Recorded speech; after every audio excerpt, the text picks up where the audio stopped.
You are tuned in to another edition of Americana Music Profiles, brought to you by Americana Rhythm Music Magazine and AmericanaMusicMagazine.com.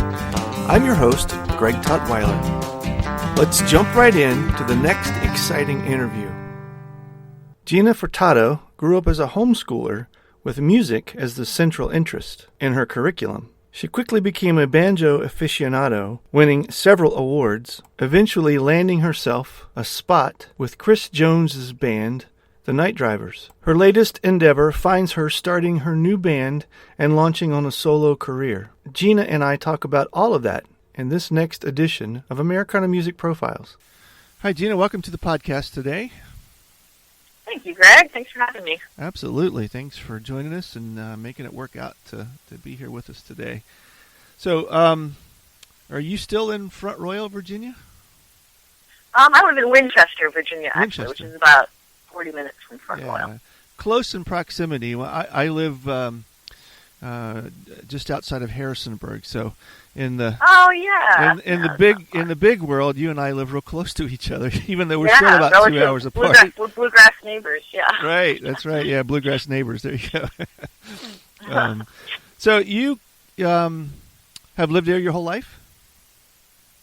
I grew up in Front Royal, and then briefly lived in Nashville. When I was 18. Yeah. Did that whole thing. Yeah. But yeah, I've been here in Winchester for the past 10 years or so. And based on what you just said, being in Nashville at 18, I take it that music's been a part of your life, most of your life? Oh, yeah, my entire life. How did that start for you?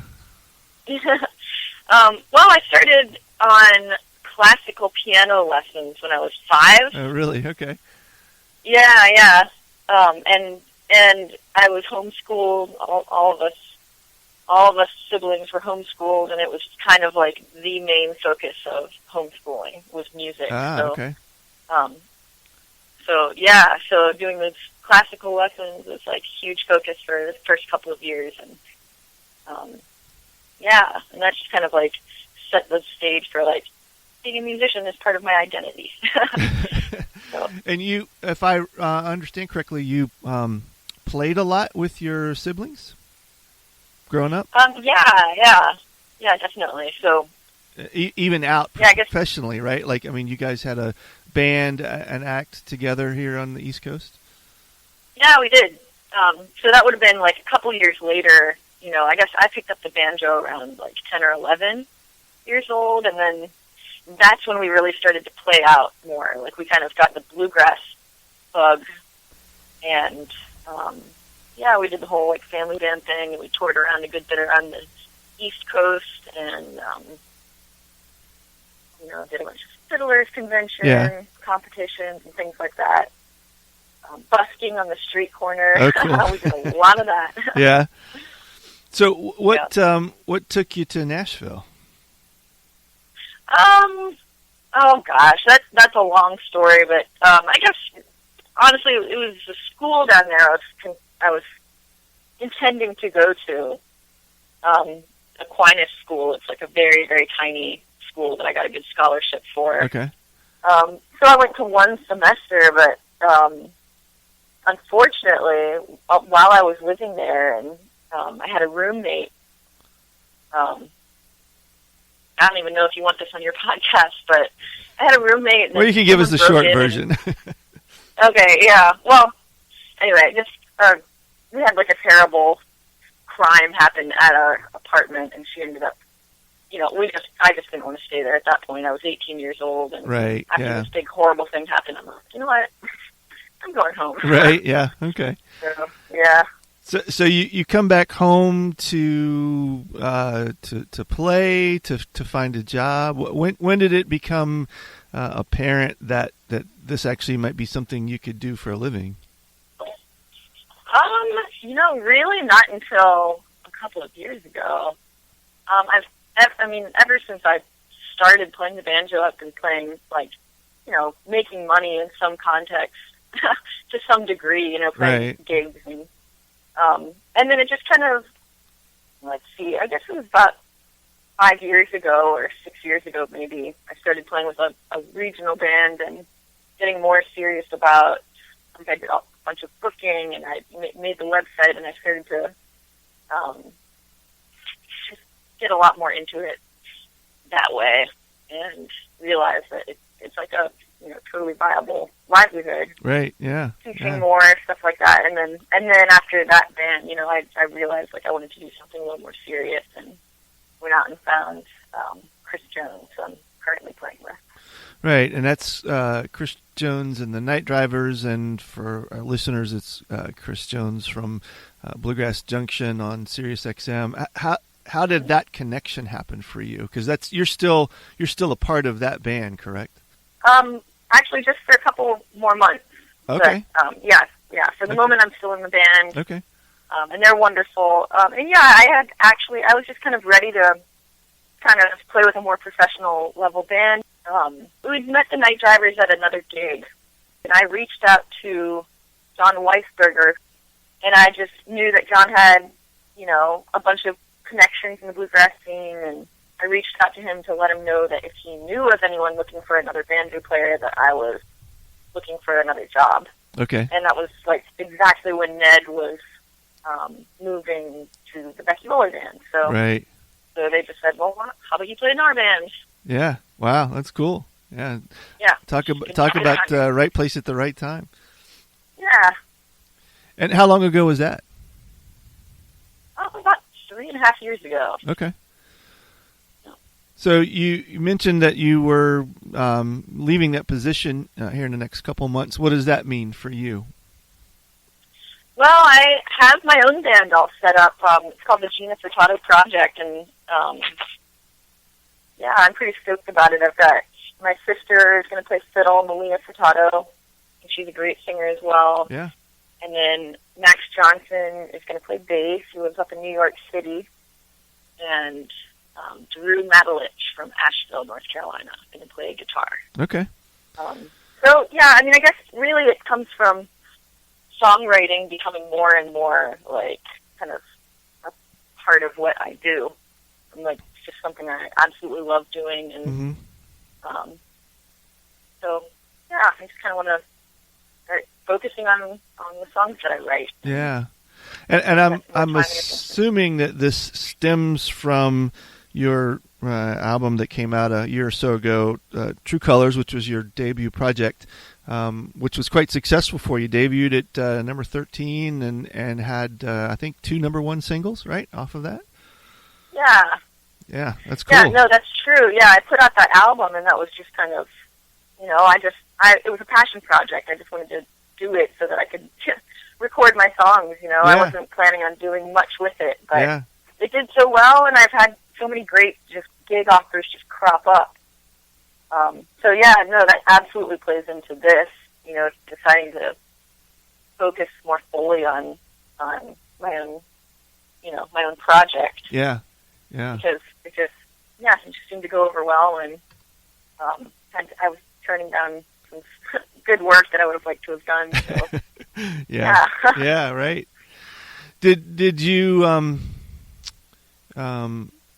when you started this pre the Night Drivers, any idea that you'd be able to be in a position to record an album that did so well and think about starting your own project at the next level? Pre the Night Drivers, so when when I started playing with like the regional band. Right, yeah. I had always wanted to record my own album, so I was planning on it, and certainly not like I just thought I would just record it at the local studio, and certainly not get it on a label or anything like that. Right. And never dreamed of doing my own band. I've always just been a sideman, and I've loved that. Yeah. So I would say no, I would never have expected that. It just kind of unfolded that way, and you just get that gut feeling that it's time to do that. Yeah. So, yeah. Trying to listen to that. What is that transition? Maybe in general terms, we don't have to, because it probably we could take hours to answer this question, but the transition from being a side person in a band that's, having fun, but kind of more regional project to, moving into, obviously, Chris Jones and the Night Drivers have had some really good success, in a larger scope, and then stepping away from that to becoming the band leader and being in charge and the CEO, for lack of a better word, of a new project.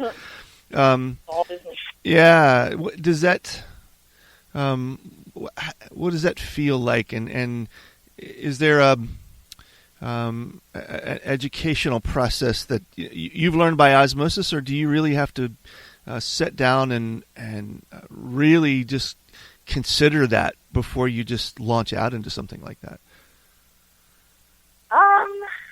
Yeah, that's a really good question. But yeah, the work that I did with the band, it was called Buds Collective, by the way, the regional band I was playing with. Right, and I'm familiar with the them. work that I did there, really gave me confidence for what I'm doing with my own projects now, because of all the the more kind of band business aspect to that side of things, because it's huge. There's a ton of work with booking and making a website and all that. So yeah, I think just having done that definitely makes me feel confident doing what I'm doing with my own band. And then when I transitioned into the Night Drivers band, that was my first really professional level job as a banjo player, and that was just fantastic. I mean, Chris is really great, and he was so encouraging of me to just do whatever I do. He didn't want me to try to imitate what Ned had been doing, or but I started traveling a lot with them. That was totally new to me. Okay. But I'm pretty go with the flow. Yeah. So I loved it. It just kind of fell into place and felt comfortable with it right away. Yeah, yeah. And so moving forward with your new project, I'm guessing there's maybe a new album in the works too? Yeah, it should be out very soon, actually. We'll have a single release in the next month or so, and then the full album will be out sometime in the next couple of months. We don't have a date yet. And does that have a title, the record? Yeah, that one's going to be called I Hope You Have a Good Life.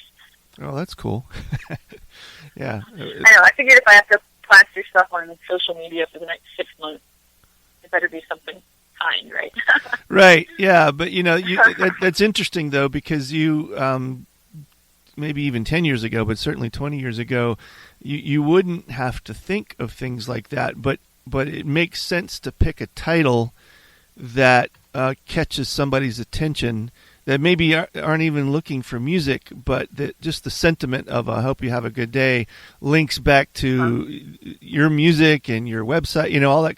You used to not have to think about how to tie all this stuff together. Yeah, no, that's true. Yep. It certainly has changed the landscape for being a musician. It has, yeah. Yeah, I think for me though, it's just also, it does have something to do with I just want to get it a catchy title, something that people will notice and want to know more about.